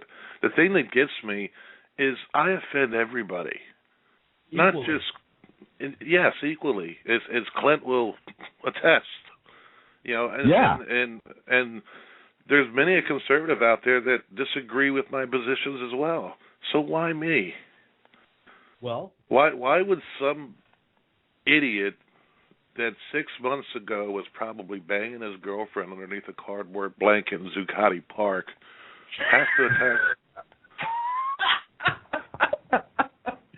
because for whatever reason, they're insulted with your opinion. Now, we've learned this before, and if it was the left, and I'm assuming it was the left, that's a straight-out assumption, but we've learned before that as long as you agree with them, you can say all you want, but as soon as you disagree and make a valid point, you get brought down. Yeah, that's it in a nutshell. So, to the idiot or idiots who hack my site, you're not going to silence me, and I dedicate my next post to them. I'm sorry? Before we go, can you give us a nice, loud Wolverines? Nice and loud. I couldn't do it right now, not with my my illness. This is about as loud as I can get. Well, get the show, and if you guys are listening out there, conservativeoutcry.net, love him or hate him, he always makes a valid point. That's our good friend Rooster. Hey, Rooster, we're going to take a break, and then we get back. We're going to dive into the Middle East because we are running way behind on this show. Okay. Hey, take yourself, Rooster. The Magic Dragon. That's my word to Clint. Magic Dragon. That is how you solve the Middle East problem. I could clear the Chum Wagon. Hey, you know what? We get yeah. So you know now those first of all, you dated yourself, right? By calling it that. and I'm not talking about the name of a bong either. No, I know you're not. You're talking about the gunship. I know exactly what you're talking about. And you're dating yourself because that's the term used in Vietnam. That's right. I'm surprised you know those big the Jolly Green Giant. I'm sorry? I'm surprised you didn't say if they get in trouble, the Jolly Green Giant can come save them. Yeah. You know those big testicles that hang off the back of like a truck? Yeah, of course I do. I molded those. What are you talking about? He was the test model. Yeah, I did. Why would I not know what those are? Then all he had to do was make them bigger, and they went right to production. If you live like all of them sitting like Sackhead Clint on them, it's kind of weird. Well, I think Mr. Barack better find them somewhere, or he's going to lose the election just like Jimmy did. Obama, that would be so horrible. Yeah, that would be a shame. You know, I would be up all night crying. Hey, Russo, we appreciate it. We're going to take a break. I'm going to put you on hold. When we come back, we're going to get into the Middle East. Thank you for calling, Russo. Get the website back up into the D-bag that hacked this site. I'm really angry at you. Really. Well, I'll just have to read my next post because I'm going to offend everybody in one post. Well, I can't wait. Except when it Peter. Gets up, I'm not Peter. You know what? I want to say something to the guy or gal or troll who hacked the website real quick. You know, I like how free speech applies only to those who agree with you, and that you want to silence those who don't agree with you. Cowardly, and you cloak yourself in the First Amendment while simultaneously trying to silence those who are exercising their own First Amendment rights who just happen to be in opposition with you. I welcome anybody with an opposite point of view to me to speak out, because I think good debate and good conversation is what this country was founded on. And how do we get better if we don't have those debates? And it's okay to get heated. It's okay to get angry. It's okay to disagree. But I would never want to silence somebody else's right to speak out, whether they agree with me or not. I don't care if you agree with me or not. A lot of people disagree with me. I'm totally okay with that. But the fact that you want to silence somebody else because you don't like what they have to say is cowardly. It's cowardly, and it's. I'm going to go off right there, so I'm going to go ahead and stop before I end up saying something poor. Hey, Bruce, my last thought, and I'm going right to commercial. The only problem with your website? If you got a business, that you didn't build that. Not build that. Yes. All right, guys. Hey, I didn't use the F word. Hey, you know what? I'm going to mark this down on the calendar. Rooster from conservativeoutcry.net. Thanks, Rooster. Okay, I'll be listening. All right.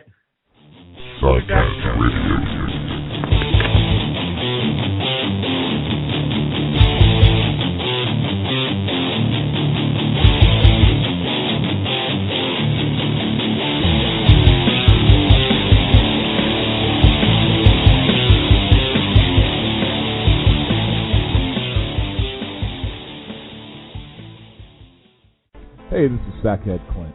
We're fortunate enough to have our friend Vanessa do our news briefs. If you like her news briefs, she is a voiceover talent. Check out Platinum Vocal Cords. She has over 15 years radio and voiceover experience. graduated Northwestern State University with a liberal arts degree. Don't let that scare you, folks. She is a true sackhead. Please check her out. Again, that's PlatinumVocalCords.com. Thank you.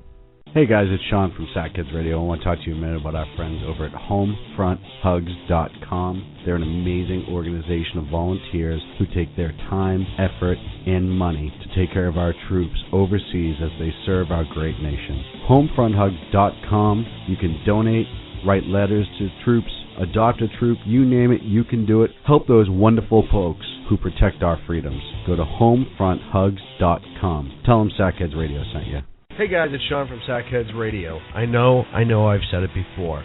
Check out our friends at conservativeoutcry.net, but I really mean it. If you want interesting and exciting political commentary and analysis, that is the place to get it. Different, always spot on, always truthful, never pulling a punch. conservativeoutcry.net. Tell Rooster to get Bulldog back on and that Sackheads Radio sent you. And also, coming soon, the Sackheads Radio Forum on conservativeoutcry.net. Hey, this is Sackhead Clint. I want to take this opportunity to thank all the wingnut leaders throughout the world to give our men and women of the armed forces a job, as well as all the anarchists, terrorists, and Occupy folks that give our men and women in uniform on the home front, firefighters, law enforcement personnel, and first responders, job security here in the States as well. So thank all you wingnuts out there. This is Sackhead Clint saying have a good day. Due to the graphic nature of this program, listener discretion is advised. 3, 2. I love how you're still doing the countdown.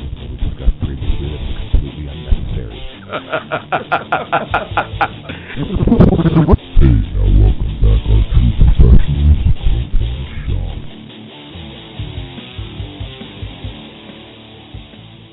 And welcome back to Sackheads Radio. I am Sean.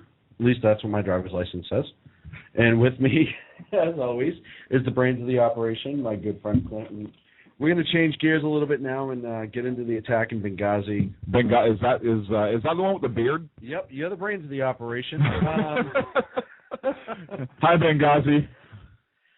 No, it's absolutely ridiculous. So the long and short, everyone knows, on September 11th, the embassy in Benghazi, Libya, was overrun by, well, they're saying it's just a random group of people.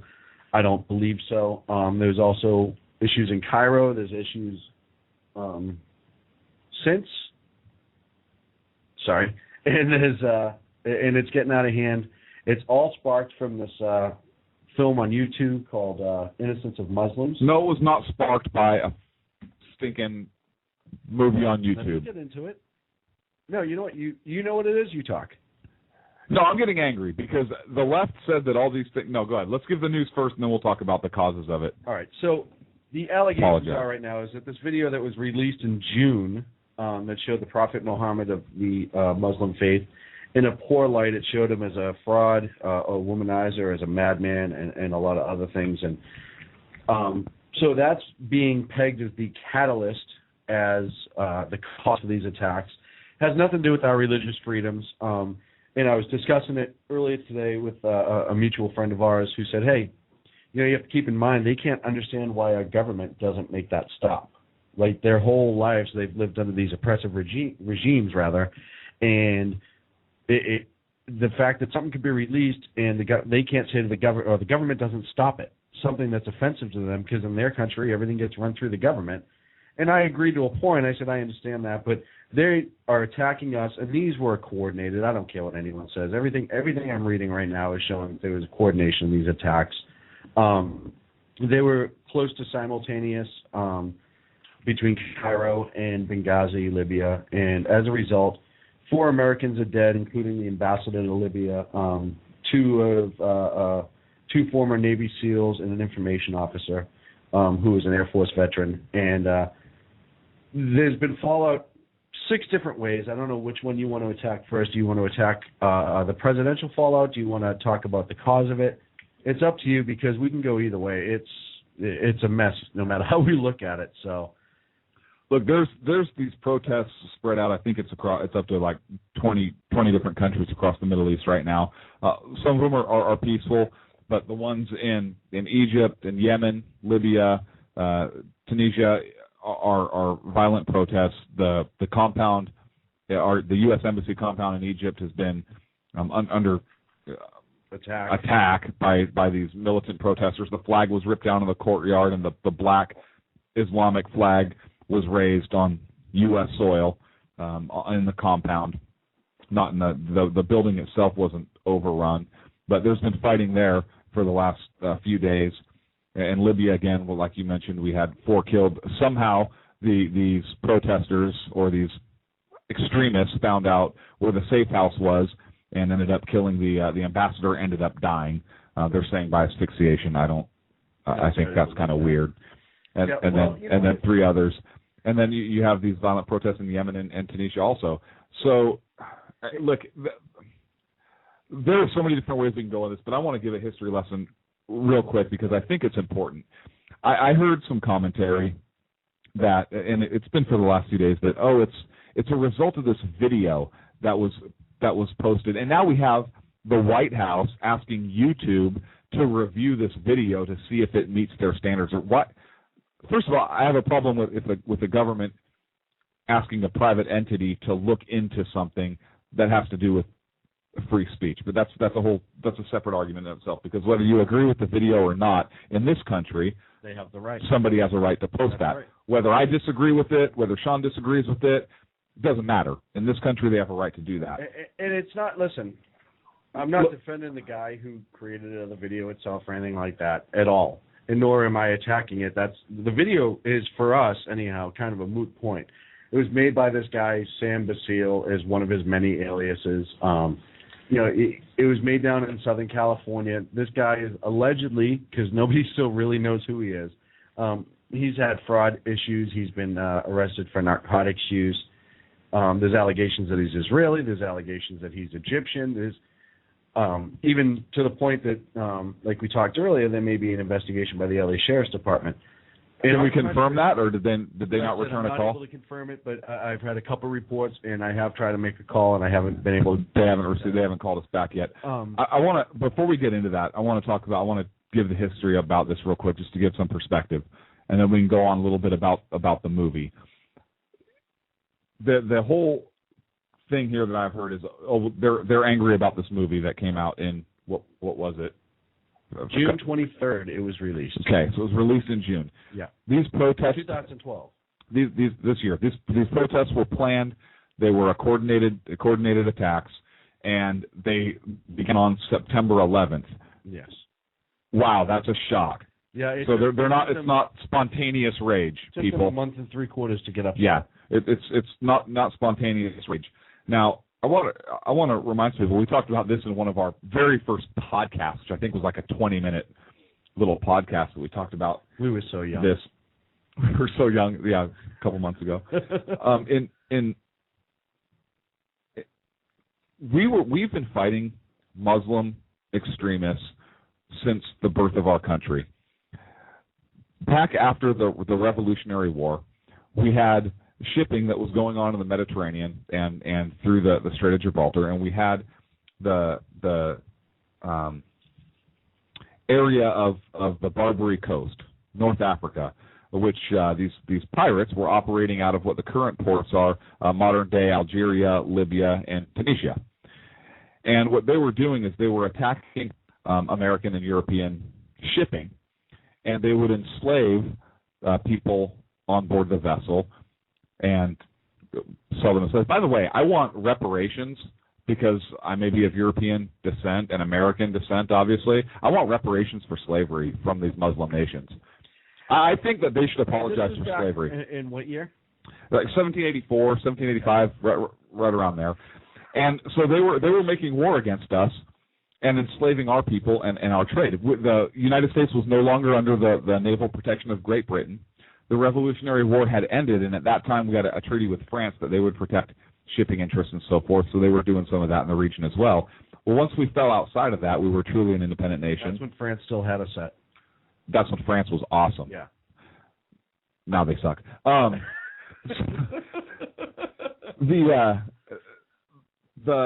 want to read you part of a report from the American Peace Commissioners to John Jay.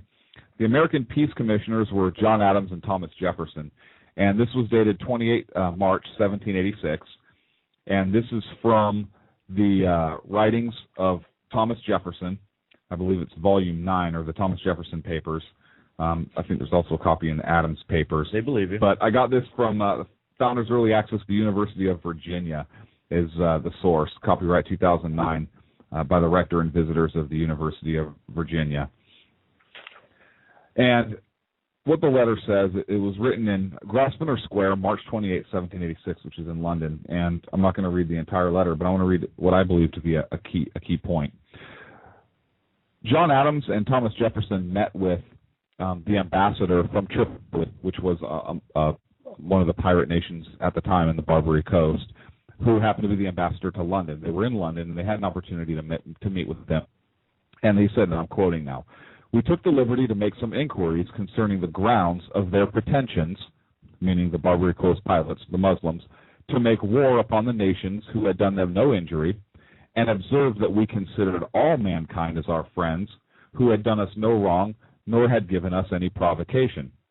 The ambassador answered us that it was founded on the law of their great prophet, that it was written in the Quran that all nations who should not have acknowledged their authority were sinners, that it was their right and duty to make war upon them whenever they could be found, and to make slaves of all they could take as prisoners, and that every Mussulman, meaning Muslim, who should be slain in battle was sure to go to paradise, that it was a law that the first who boarded an enemy's vessel should have one slave more than his share with the rest, which operated as an incentive to the most desperate valor and enterprise, that it was the practice of their corsairs to bear down upon a ship, for each sailor to take a dagger in each hand and another in his mouth and leap on board, which so terrified their enemies, terror, that's weird, that very few ever stood against them, that he verily believed the devil assisted his countrymen, were almost always successful."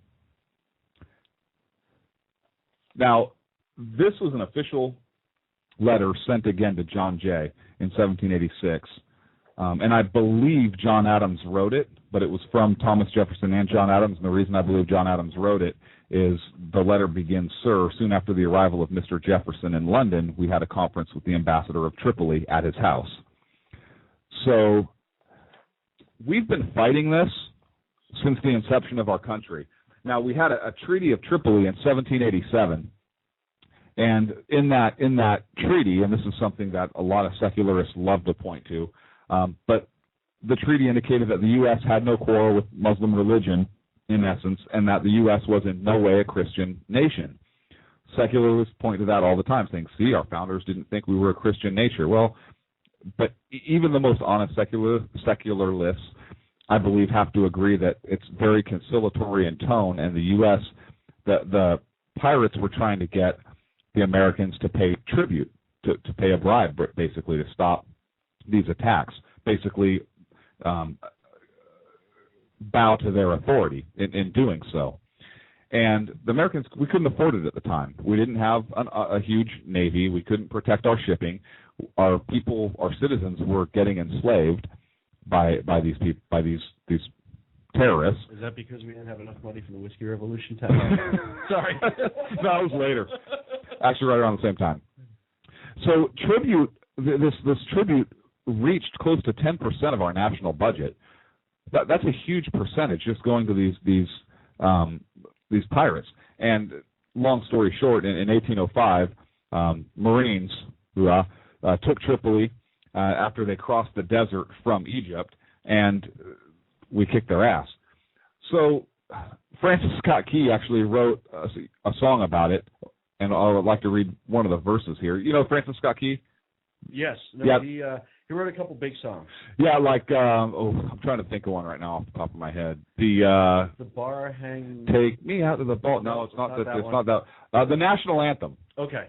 So this guy's kind of a big deal. Was "We Will Rock You," but then I thought that was cool. So here's part of the verse of the song he wrote after the Marines took Tripoli, and quoting, and pale beamed the crescent, its splendor obscured. The crescent obviously being the symbol used quite frequently in Islam and in that region of the world at the time, by the light of the star-bangled flag of our nation, where each flaming star gleamed, a meteor of war, and the turban head bowed to the terrible glare. Now, that's lyrics written, granted they're not, the most poetic, but those are lyrics written by Francis Scott Key after the event. So, again, this is nothing new, folks. This isn't, they didn't attack us because we put a video out. They've been attacking us unprovoked since our country began, and that's something that I don't know why the people in the media don't bring. I know why they don't bring it up. Right. But even conservatives in the media, hey, well, I think it's the video. Well, they say, no, well, they don't like us anyways. But, okay, why not? Nobody ever points this far back and says, they didn't like us before we were even really a nation. The people that hide behind it to make extreme acts, it goes back to minimum way before 1784, I'm sure in other cases, but in our case it was 1784. So then you flash forward, and here we are, 2012, and on September 11th, the 11th anniversary of 9/11, it started. Benghazi, well, is when the attack started, but before that, at 6 a.m., and this was on the East Coast, so I can't do the math that quick, the U.S. Embassy in Cairo must have caught wind that something was coming because they released this statement. The Embassy of the United States in Cairo condemns the continuing efforts by misguided individuals to hurt the religious feelings of Muslims. Ouch. As we condemn efforts to offend believers of all religions, today, the 11th anniversary of September 11, 2001, terrorist attacks on the United States, Americans are honoring our patriots and those who serve our nation as the fitting response to the enemies of democracy. Respect for religious beliefs is a cornerstone of American democracy. We firmly reject the actions by those who abuse the universal right of freedom of speech to hurt the religious beliefs of others. Whoa. Did you say abuse the universal right of freedom of speech? Yes. Huh. How do you abuse a God-given right? You exercise your rights too much? So that was before the attack. No, hang on a second. How do you abuse your rights? How do you overly exercise your rights according to the government? Because this is the government our government, or a portion of our government, who's releasing this statement, correct? Yeah, no, this is the American Embassy in Cairo.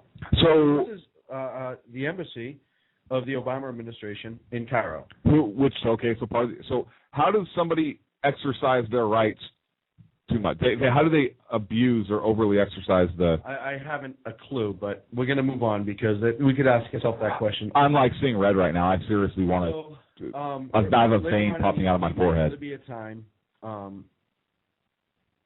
The attack was about mid-afternoon on the East Coast here, and that's when the attack occurred, and the 4 individuals lost their lives when the embassy was overrun. And in a Twitter message just after that, the U.S. Embassy stood by their statement. This is on Twitter. The American Embassy in Cairo sends a message on Twitter that it still stands for their initial statement. Quote, unquote, this morning's condemnation, parentheses, issued before the protest began. They're still calling it a protest, even though a protest and people dying usually don't go hand in hand, still stands, as does our condemnation of unjustified breach of the embassy. Unjustified breach of the embassy resulted in 4 deaths of Americans. That's not a protest, first of all. Second of all, you're still standing by your original statement and apologizing for people exercising their First Amendment right. And this is from the administration. Now, this is a 12-hour gap, 12 and a half hours. So at some point, the administration must have caught wind of the initial statement, the attack, and then this Twitter message. Wouldn't you think so? Yeah. Nothing was done. And then, let's see, we'll move on. At 10 o'clock at night, East time, the Obama administration disavows embassy statement. The statement, quotes again, and this is from Politico, the statements of the embassy Cairo were not cleared by Washington, does not reflect the views of the United States government. So my first question is, who the hell's in charge? If you're going to make a statement as the embassy of the United States, don't you think it has to get clearance? Or do you're just allowed as, like, if you're the head of that embassy? I don't know. I honestly don't know how, but I would think if you're making a policy statement that you would want to check with your administration, I would think, but I have no idea how those rules work. So, and then there's been a couple videos, and we're going to play some clips here from each different ones, and then Carney made a couple statements, and then... he's so awesome. I like him. He is just. He's like that kid who sat in the back of the class that nobody liked. He always raised the hands when the teacher asked if anyone had one. You know what? Close to that. He's like that guy that stands behind a podium at press conferences that nobody likes. So at 10:10 on Eastern time on Tuesday, the 11th, that's when the Obama administration disavowed the embassy statement. At 10:24, Mitt Romney released a statement criticizing the administration's response. And he said, I'm outraged by the attacks on the American diplomat missions in Libya and Egypt and by the death of an American consulate worker. At the time, they only knew of the one. It's disgraceful that the Obama administration's first response was not to condemn the attacks on our diplomatic missions, but to sympathize with those who waged the attacks. Well, you know, Romney took a lot of heat for making a comment like that. Look, the man's running for president of the United States, and I'll grant that he does not have the security briefs and the read-ins that the president of the United States has. However, the man has a right to comment on this issue. He's running for president of the United States. He's running to be able to lead, and he has to be able to understand this is going on. I would think that it would have made him look weak, if he's non-presidential, like he's not willing to step up. I agree. Look, I think any American can step up and talk about this and even condemn a current administration's actions. So the fact that a presidential candidate did it, I have no issue with whatsoever. I mean, he's taken heat because he's the Republican candidate, bottom line. But if a private citizen stood up and said, hey, you know what? I condemn this action, and Mr. President, I disagree with how you handle it. Mm-hmm. Nothing would be, well, something would probably be said because you disagree with the president. You'd be like a racist or something. But so I think Mitt Romney was okay in commenting on the situation. I would have been disappointed had he not commented. Right, and I agree with you. But of course, less than an hour and a half later, the Obama campaign, now this is in the White House, came out, and this is from Ben LaBolt, B-O-L-T, LaBolt, the spokesperson for the Obama campaign, sends an email out to reporters, We are shocked that at a time that the United States of America is confronting the tragic death of one of our diplomatic officers in Libya, Governor Romney would choose to launch a political attack.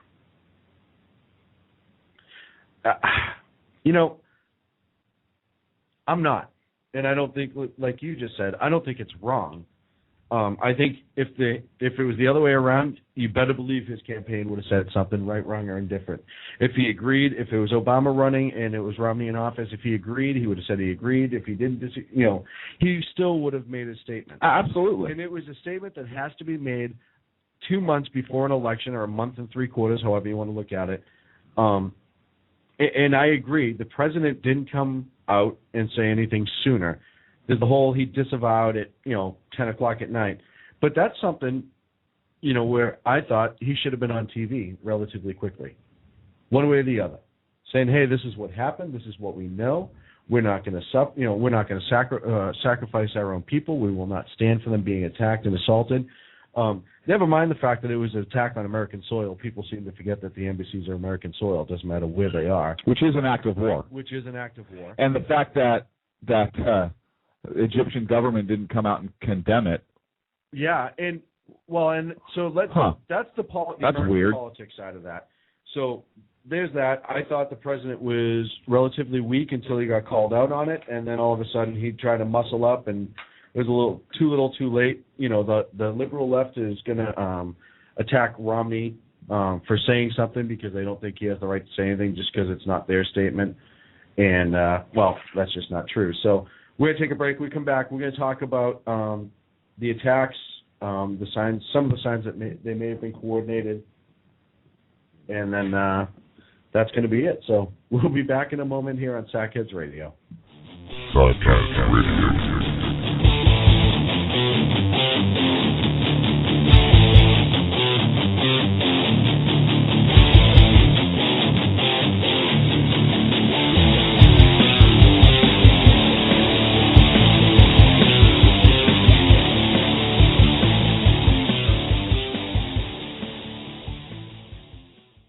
Hey, this is Sackhead Clint. We're fortunate enough to have our friend Vanessa do our news briefs. If you like her news briefs, She is a voiceover talent. Check out Platinum Vocal Cords. She has over 15 years radio and voiceover experience. Graduated Northwestern State University with a liberal arts degree. Don't let that scare you, folks.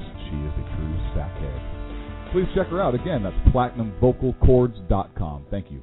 Hey guys, it's Sean from Sackheads Radio. I want to talk to you a minute about our friends over at HomefrontHugs.com. They're an amazing organization of volunteers who take their time, effort, and money to take care of our troops overseas as they serve our great nation. HomefrontHugs.com. You can donate, write letters to troops, adopt a troop, you name it, you can do it. Help those wonderful folks who protect our freedoms. Go to HomefrontHugs.com. Tell them Sackheads Radio sent you.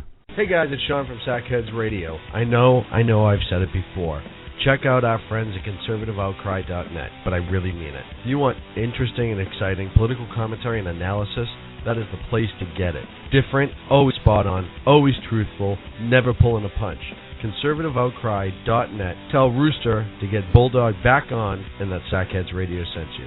And also, coming soon, the Sackheads Radio Forum on conservativeoutcry.net. Hey, this is Sackhead Clint. I want to take this opportunity to thank all the wingnut leaders throughout the world to give our men and women of the armed forces a job, as well as all the anarchists, terrorists, and Occupy folks that give our men and women in uniform on the home front, firefighters, law enforcement personnel, and first responders, job security here in the States as well.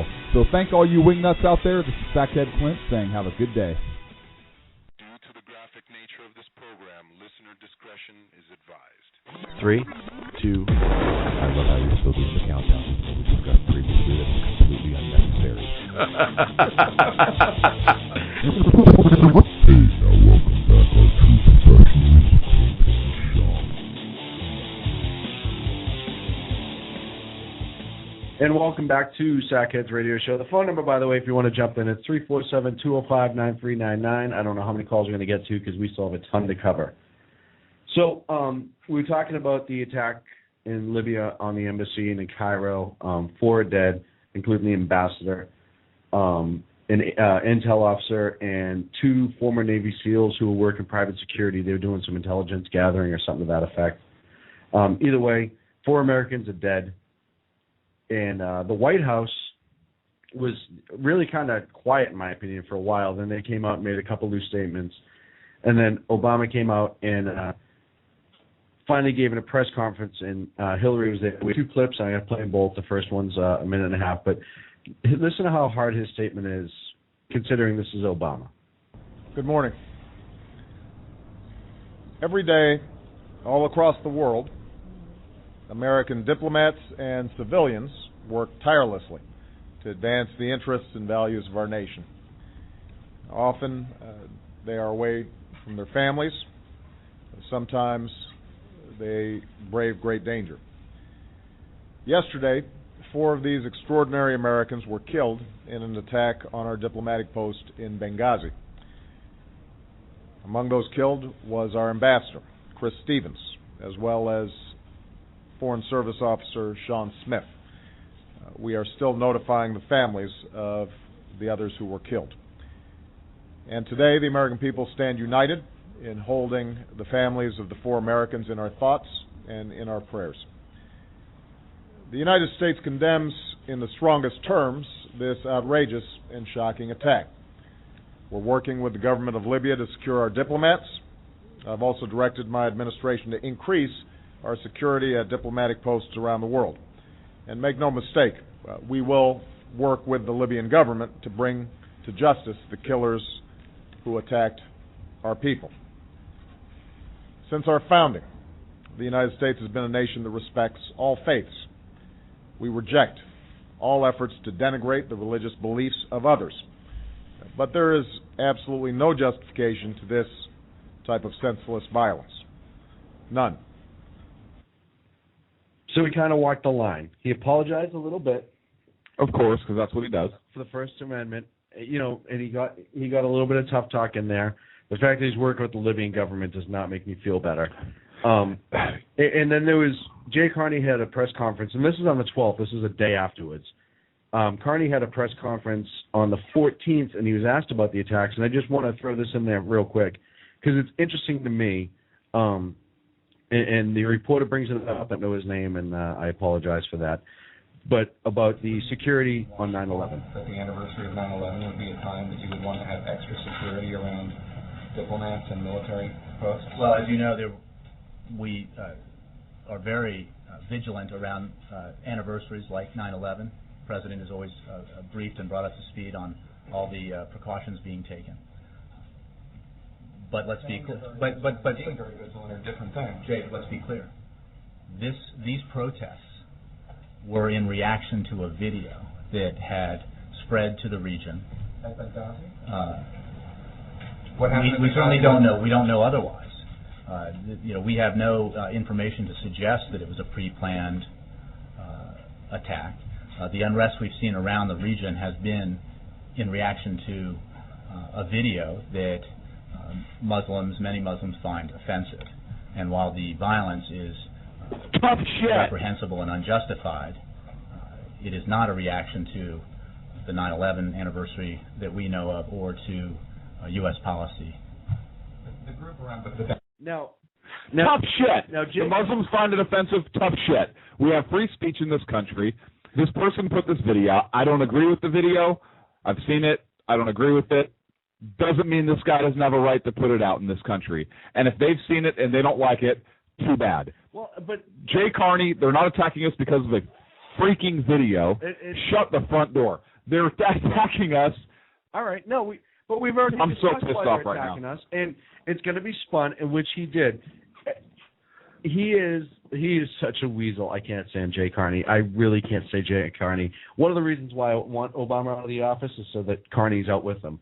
But again, he says we don't really know any other reason. You don't know the reason to begin with why they're attacks. So exactly. So why are you commenting on it? Video, but then 2 minutes later you're saying you don't know any other reason. Well, why are you assuming this reason is the video, other than people there who are probably being paid to say so are saying that's the reason? And now we find out that these attacks. It's not a protest. It's an attack. And this was yesterday. These attacks were coordinated. How many months out? And you had no idea. So is your intelligence inept? Are you not able to gather intelligence? Is this administration so inept that with these coordinated protests over how many different countries, attacks at four separate countries, you can't pick up that that's coming, and you're going to blame it on a video? Oh no, it's spontaneous. Are you really that far out of touch, Obama administration? It is word that the two former, and I think both of them are former Navy SEALs that were on the security detail, the intel gathering detail that were killed, were ambushed in their vehicle on their way back to the embassy. So don't say it wasn't coordinated, because they wouldn't have been ambushed. They would have been behind the crowd. Nobody would have saw it. And they either would have... How'd they know when they were coming? Yeah. How'd they know what they were driving, who they were? Right. And it happened almost the same. And it is intentional. And I don't care what you say. Of course it is. It may not be a specific nation. You know, I've heard talk that maybe it's because of Egypt and Libya that the Muslim Brotherhood has a foothold in both. Oh, that's a shock. Muslim Brotherhood's in charge of Egypt right now. Yes. That's who the government is. To do with it. The point is instead of finding a reason for the problem, why don't you just solve it? And then we'll worry about that afterwards. And my question, the reporter brought up a great question. You knew 9/11 was around the corner. They're in places that are in turmoil. They don't have good control. The people there's so many sects and tribes and groups. You didn't increase security prior to 9/11, and I know what it is you didn't want to make it look bad, like we don't trust you, we're trying to be your embassy, and we don't want to bring in all these soldiers and protect our people. It's an image thing. Ooh, somebody might get a little upset. Well, the simple fact of the matter is we still are at war with terrorists. Al-Qaeda is still active. There are people all over this world, especially in the Middle East, that for whatever reason, I know the reason, it's because we're free, but they want to blow us up, and you did nothing. But you're going to blame a video as the cause for this? Don't piss on my leg and tell me it's raining, you little weasel. It drives me insane. And by the way, when I said Obama was strong, that was sarcasm. So if anyone didn't get that, get it. It was sarcasm. So now I want to go back and play the rest of Obama's clip and just see the parallels sometimes. You going to take your Obama 2012 sticker down? The world must stand together to unequivocally reject these brutal acts. The UN. Already, many Libyans have joined us in doing so. and this America attack will should not stand break together. the bonds between the United States and Libya. We don't have Libyan a bond. security personnel fought back against the attackers alongside Americans.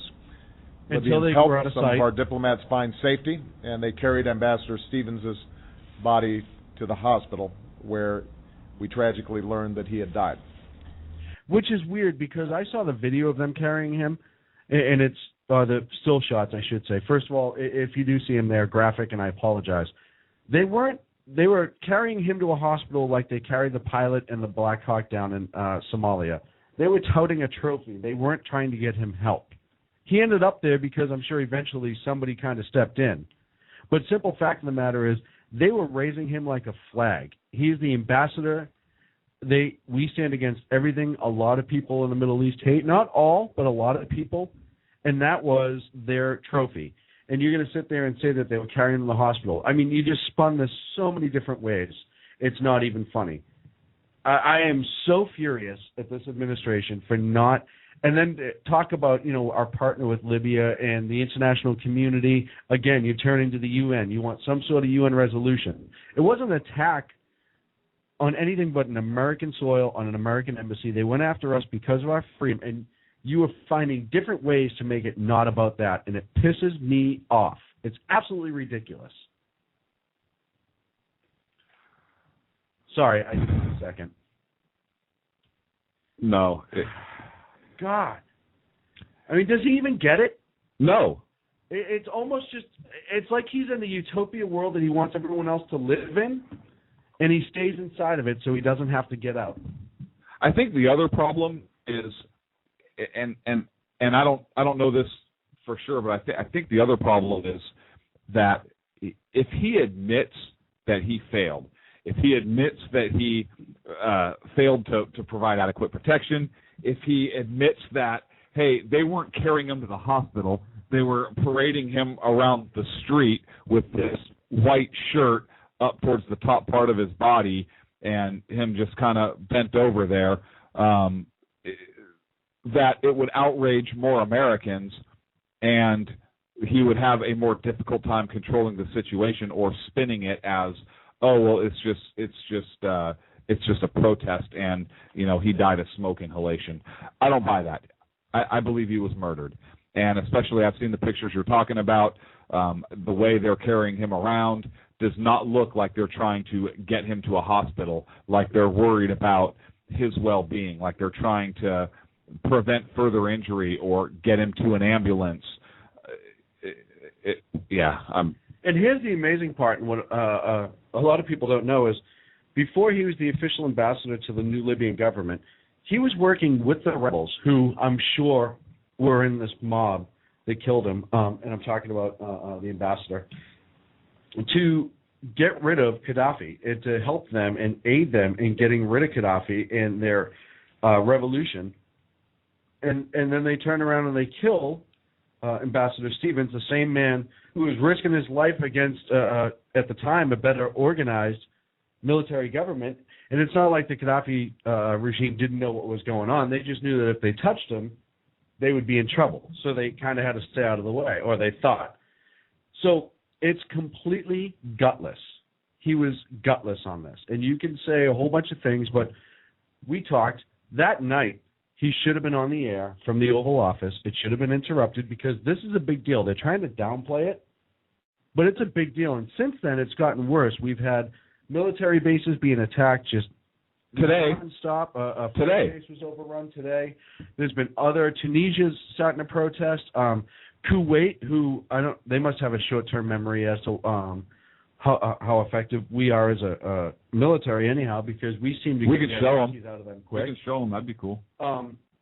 We saved their bacon pretty much and ran the Iraqis out when they got invaded, and now they're sitting there. And I'm not saying it's the whole country, but there are these groups. And I'm mad at the people that don't believe it and understand what we're about for not standing up against them. I'm mad that we keep giving them money. Yeah, well, I'm furious. Especially Egypt. Egypt relies on American tourism to survive. They are so economically stunted that, could you imagine if I mean, why would you want to go there as an American?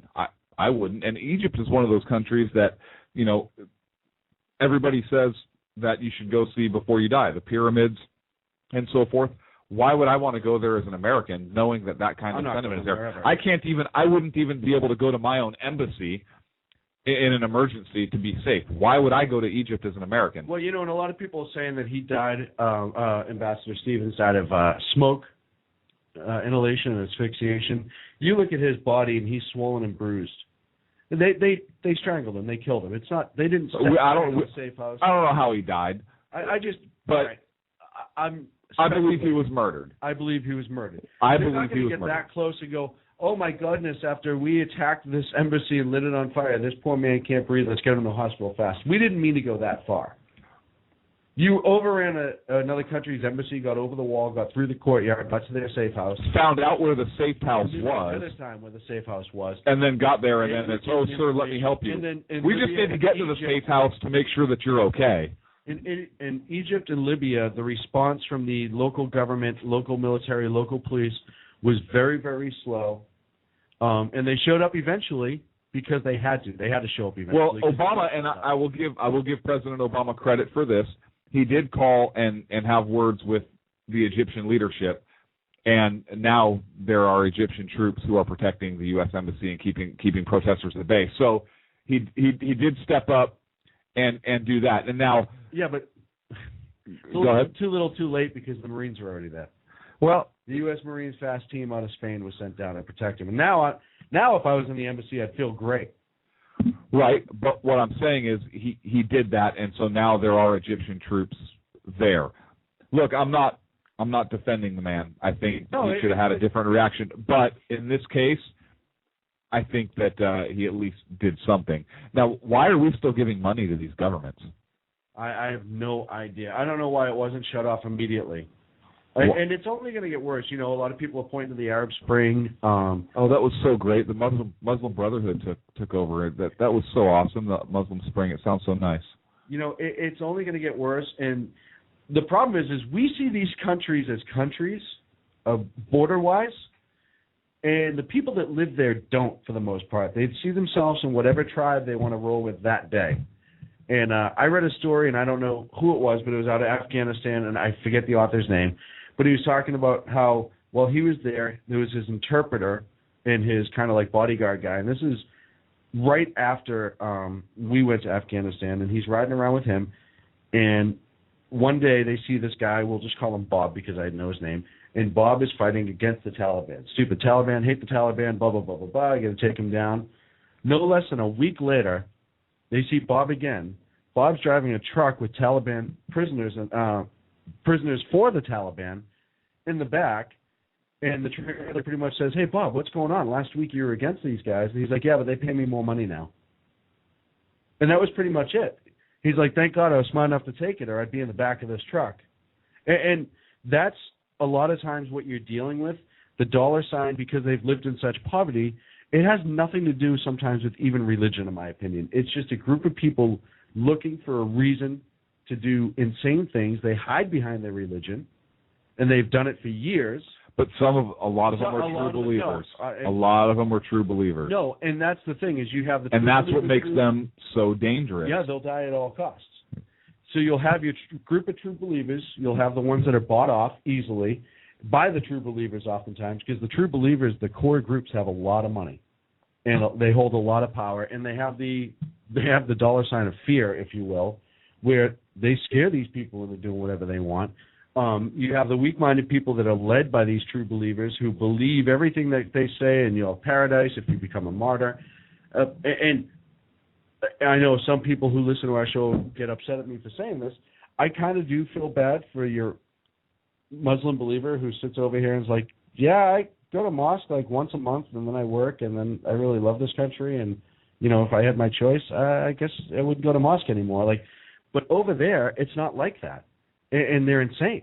They are these groups of people are absolutely insane. They hide behind religion, and they don't care what country you're from, as long as you're with them or you're with them. And if you're against them, they're going to do awful things to you. I don't think they hide behind it. I think that's what they believe their teachings are, and that they are violent jihadist extremists, and they are extremists, and they're so wrapped up in that's what their belief system is, and they hate those who are differ, who are non-believers, the infidel, the us, and they are dangerous. But the governments in these countries, Muslim Brotherhood scares me, and they're now in charge of Egypt, and awesome. But they don't do anything for it, and we give them money. Yeah, why are we giving them money? You know, before when Egypt was a true ally, and there was a dictator in there, but guess what? He cooperated with us. He helped us and Israel. We were able to work with that. Now we don't have that. Why are we giving this money? We're already in a hole ourselves. It's absolutely ridiculous. And you know, people are going to say, "Oh, you just don't understand Middle East politics." And you know what? I understand that money is going to a country that has a government that hates us, and our embassies are being attacked, and we have people being killed. And guess what? I don't want to give them money. Yeah. Why should we give them our tax dollars? We have enough issues here at home. And, you know, this brings me back to Israel. People wonder why Israel may have a little itchy trigger finger when it comes to people who are trying to go after them. This is why. They live in such a volatile place. I'll tell you what, stand by, because if Obama gets another four years, Israel is. You know that he chose not to meet with Netanyahu? No, what are you talking about? The White House denied that actually happened. But he did go on Letterman. Who did? So he was in the Netanyahu? No, the president. Oh, well, the president didn't deny to meet with him. Netanyahu was there, and they could have had a meeting, but he chose not to do it and went. And I know he said he'd never turn it down, and it was a scheduling conflict, and they'll reschedule because he took a lot of heat from people in the media for not doing it. Oh, there was a scheduling conflict. Oh, yeah, it was a scheduling conflict. Oh, well, he had to go do Letterman or Leno, or who did he do? Letterman. Oh, well, yeah, you have to be able to do that. Hey, you know what? It's re-election time. You're campaigning. You can't talk about silly things like foreign affairs. Your closest ally says to you, "Hey, I'm going to swing through town. Any chance we can catch a beer?" Yeah, but that's not his closest ally in his opinion, right? Well, it should be one of them, right? It should be. We've talked about this. But we have. But he doesn't view Israel. Go over a few things. He does not view Israel as our closest ally. No, he doesn't. So why would he meet with them? He should. The American president should, but he does not view Israel as our closest ally, so he would not do that. It's just sad. And it's sad that, you know, they're playing the political. They yelled at Romney for making this political right off the bat, but they've two steps the game politically ever since. And they still haven't, they've come out and condemned the people, but they haven't come out and said, hey, like Romney did, and I'll play his speech real quick because we only have a minute left. I'm not going to play a speech. We're not going to have time. You know what? They didn't come out and say, hey, what we do in this country with our free speech is that person's right. And that's how we live in this country. And if you're going to use that as a reason to attack us, then we're going to respond tenfold. You know what? Look, because we're going to defend our Constitution that this was made in the USA. The rights of. Wait, you can say that this is not the view of the American government. In this country, like you said, we have individual liberties. People can say what they want. This one individual made this video and felt this way. This is not the opinion of the United States government, but we protect all speech, even your speech here. That's what you say. And then if they attack us, guess what? As President of the United States, I condemn these attacks. My heart is with the victims. Mm-hmm. Our soldiers were attacked. We have one of our ambassadors killed. We're coming for you. Yeah. We're not going to rest till every single We're coming for you. And government, guess what? Since you haven't helped Egypt, guess what? Since you haven't helped and you didn't denounce this right away. Money's gone. Stand by. Oh, wait, all your electronics are jammed? I'll talk to you in about 20 seconds, or maybe I won't. Right. Because there's something incoming. I mean, this is going to get worse. I bet you we'll talk about this next week. Hopefully next week I can get a little info on the SO's investigation. SO, what's try on it? Sheriff's Office? Yeah. Okay. You don't know the reporter lingo? I guess I don't know. Look, I'm really curious where this is going to go. We'll be watching these events very closely this week. If things get a little too heated, we may have to pop up with like a midweek segment. Yeah, or absolutely. Something. And it is going to get worse. This was a pretty good show. We had a good mix of stuff. Would have liked to have talked about the Middle East more. We got kind of sidetracked a little bit. What do you think? I think it was a great show. I had a lot of fun at the beginning, and then talking about this got me all fired up. We should have talked about this at first. Yeah, we should have done this earlier and got it out of the way. Thank you to all of our callers who participated, everyone in the chat room tonight. Check us out, sackheadsradio.com. We're on Facebook /sackheadsradio. We're on Twitter @sackheads.